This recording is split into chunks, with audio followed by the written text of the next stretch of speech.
안녕하세요, 인스펙팅룸 별남입니다. 오늘은 아이폰 11과 아이폰 XR을 비교해 보려고 합니다. 작년에 애플에서 XR을 런칭했을 때 사실은 좀 재밌는 부분이 많았습니다. 스펙적으로 봤을 때는 플래그십 라인과 비슷하지만 이것저것을 조금씩 뺀 모습을 보여주었죠. 예를 들면 OLED 디스플레이, 그리고 두 번째 카메라라든지 이런 부분들을 포함시키지 않으면서 가격을 플래그십 라인보다는 낮춰서 판매를 했었죠. 결국 애플은 최단 기간에 아이폰 XR을 가장 많이 팔게 되었습니다. 현재 새롭게 아이폰 11이 출시되면서 기존 XR의 가격 인하가 되었는데요. 원래 99만원에서 85만원으로 내렸습니다. 우리나라에서는 아이폰 11이 99만원부터 판매를 한다고 합니다. 과연 14만원을 더 주고 아이폰 11을 사는 게 맞는 선택일까요? 그리고 현재 XR을 사용하시는 분들은 과연 업그레이드가 필요할까요? 지금부터 같이 알아보시죠.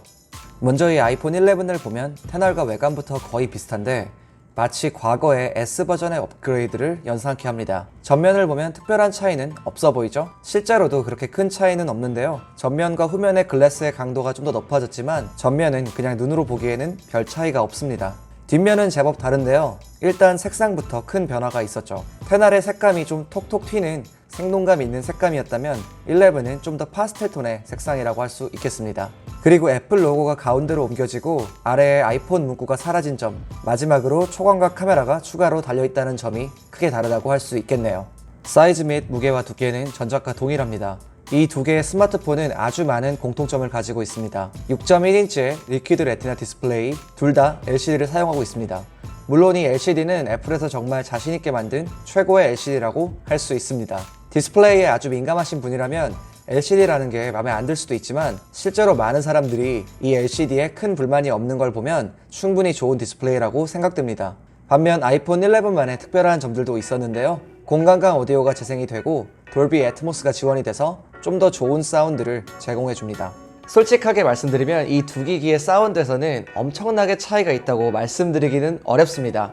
그렇지만 아이폰 11 쪽이 좀 더 입체감 있고 볼륨이 큰 것을 알 수 있었습니다. 그래서 스피커를 중요하게 생각하시는 분들이라면 아이폰 11이 좀 더 좋은 선택이 될 것 같습니다.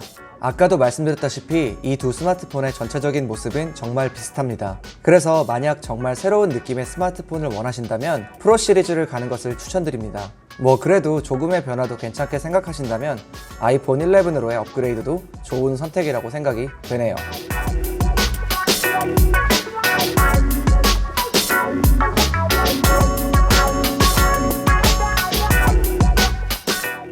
자, 이쯤에서 아이폰 11의 전면 카메라 슬로우 모션 기능인 슬로피를 보도록 하겠습니다.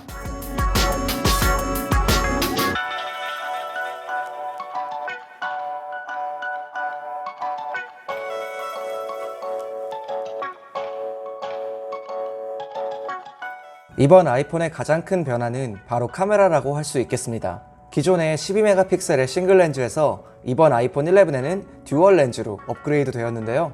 기존의 광각 렌즈도 업그레이드 됐을 뿐만 아니라 아이폰 프로 시리즈에 들어가는 동일한 초광각 렌즈를 넣어주었습니다. 후면 카메라는 정말 상당한 업그레이드라고 할 수 있겠네요. 개인적으로 저는 아이폰 XR에 들어가는 전면 카메라를 별로 좋아하지 않았었는데 그 이유는 7메가픽셀의 카메라가 사실 그렇게 훌륭하지도 않았고 비슷한 시기에 나온 다른 스마트폰에 비해 부족한 게 사실이었죠. 다행히도 이번 아이폰 11에는 이 7메가픽셀의 전면 카메라를 무려 12메가픽셀로 프로 시리즈와 동일한 사양으로 업그레이드를 해주었습니다. 거기에 전면 카메라의 와이드 앵글 옵션 또한 생겼습니다. 그리고 또 한 가지의 좋은 소식은 이 전면 카메라로도 4K의 60프레임까지 영상 촬영이 가능해졌다는 점입니다. 그리고 후면에 투톤 플래시도 엄청난 변화라고 느껴지지는 않지만 좀 더 밝아졌습니다. 또 한 가지의 달라진 점은 바로 인물 사진 모드의 제한이 풀렸다는 점인데요. 아이폰 11에서는 사람뿐만이 아닌 강아지나 기타 사물들도 인식해서 이쁘게 보케 효과를 주는 것이 가능해졌습니다. 사실 이런 제한이 풀렸다는 것은 상당히 만족스러운 부분이고 좋은 변화라는 생각이 드네요. 자, 이번에는 아이폰 XR과 아이폰 11으로 찍은 사진들을 비교해 보려고 합니다. 이 사진을 보면 광량이 충분한 낮에 찍었을 때는 그렇게 큰 차이가 나 보이지는 않았습니다. 11 쪽이 조금 더 디테일이 살아있는 게 느껴지기는 하지만 큰 차이라고 보기는 좀 어렵네요. 자, 이제부터는 제법 차이가 나기 시작하는데요. 광량이 적고 밤에 찍은 사진들은 차이가 꽤 많이 나는 걸 알 수가 있습니다. 이렇듯 아이폰 11의 카메라는 XR보다 많이 발전을 했는데요. 11은 카메라 자체의 업그레이드도 있지만 A13 칩셋과 카메라의 상호작용이 사진의 품질을 정말 좋게 만들어줍니다. 아이폰 11의 카메라는 실시간으로 상황을 인식해서 사물과 배경을 구분하고 그 상황에 맞는 가장 최적의 세팅을 제공해줍니다. 예를 들어 야외에서 촬영을 하면 순식간에 하늘, 사람, 사물을 구분해서 가장 알맞은 세팅을 사용자에게 제공해 주는 거죠.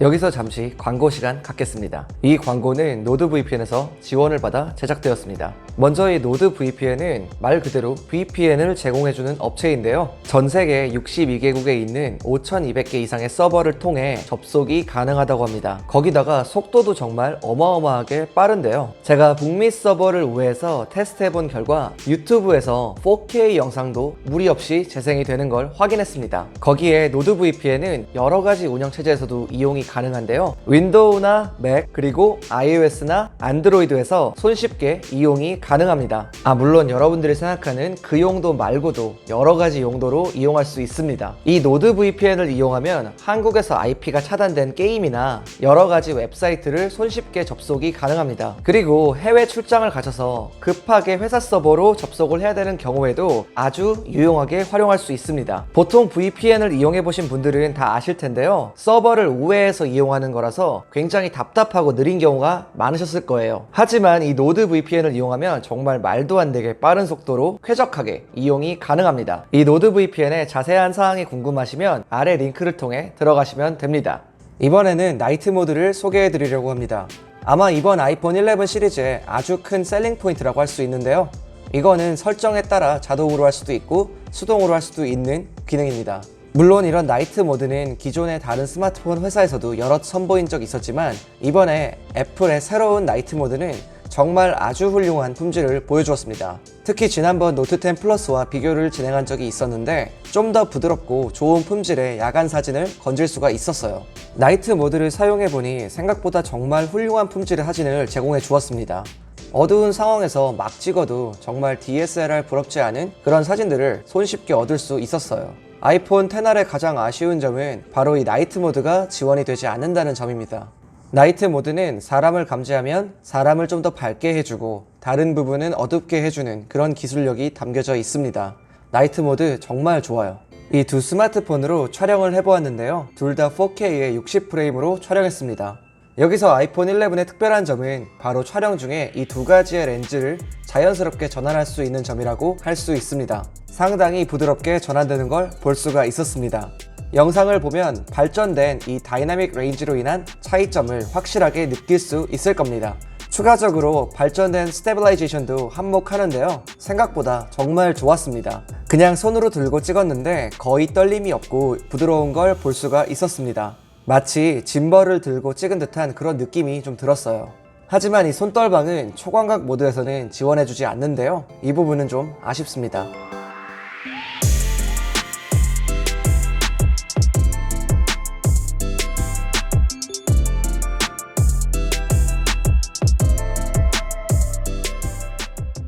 이 둘의 가장 큰 차이점은 바로 카메라지만 그 외에도 다양한 차이점들이 있습니다.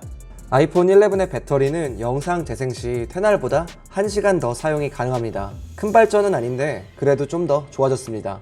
그리고 칩셋도 A13 바이오닉으로 업그레이드가 되었는데요. 10R의 A12 바이오닉도 워낙 좋은 성능을 가지고 있기 때문에 차이가 체감상으로 딱 와닿진 않는데 아무튼 그래도 최신 스마트폰이 좀 더 좋겠죠? 지금은 큰 차이처럼 느껴지진 않더라도 3, 4년 후에는 차이가 꽤 날 수도 있다고 생각합니다. 아무튼 두 아이폰 모두 정말 좋은 칩셋을 가지고 있어요. 그리고 방수 방진도 업그레이드 되었습니다. 10R은 IP67, 11은 IP68 등급으로 10R은 1m의 수심에서 30분, 그리고 11은 2m의 수심에서 30분 동안 침수가 되어도 문제가 없다고 합니다. 그렇다고 수영장에 들고 들어가시는 분들은 안 계시겠죠? 거기에 11은 U1이라고 불리는 칩셋도 탑재가 되었는데요. 기기의 정확한 위치를 찾아줘서 애플 기기 간의 데이터 전송 속도가 전작인 10R보다 상당히 빨라졌습니다. 그리고 조금 더 빨라진 페이스 ID, 기가바이트 LTE, 와이파이 6 정도가 달라졌다고 할 수 있겠네요. 그럼 과연 아이폰 11으로의 업그레이드는 가치가 있을까요? 저는 일반적으로 전작을 가지고 계신 분들한테는 바로 업그레이드를 추천하지는 않지만 이번만큼은 예외를 둬야 될 것 같습니다. 카메라의 경우는 정말 많이 발전해서 스마트폰 카메라를 중점적으로 사용하시는 분들이라면 저는 이번 업그레이드는 충분히 값어치가 있다고 생각합니다. 하지만 만약 최고의 디스플레이까지 원하신다면 정말 두말할 것 없이 아이폰 11 프로를 선택하시길 바랍니다. 만약 지금 쓰시는 핸드폰이 아이폰 10 이후의 모델이라면 아이폰 11으로의 업그레이드는 표면적으로는 큰 차이가 없어 보이지만 작은 업그레이드들이 모여 결국엔 그런 큰 차이를 만들어낸다고 저는 생각을 합니다. 14만원의 차이라면 저는 아이폰 11으로의 선택이 좋다고 생각이 듭니다.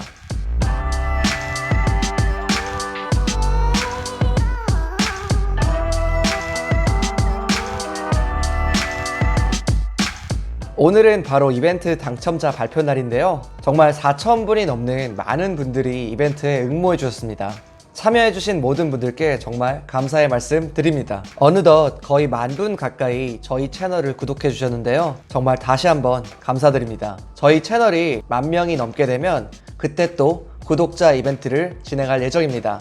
그때도 꼭 많은 참여 부탁드리겠습니다. 자, 그럼 이제 대망의 아이폰 11 주인공 추첨해 보겠습니다.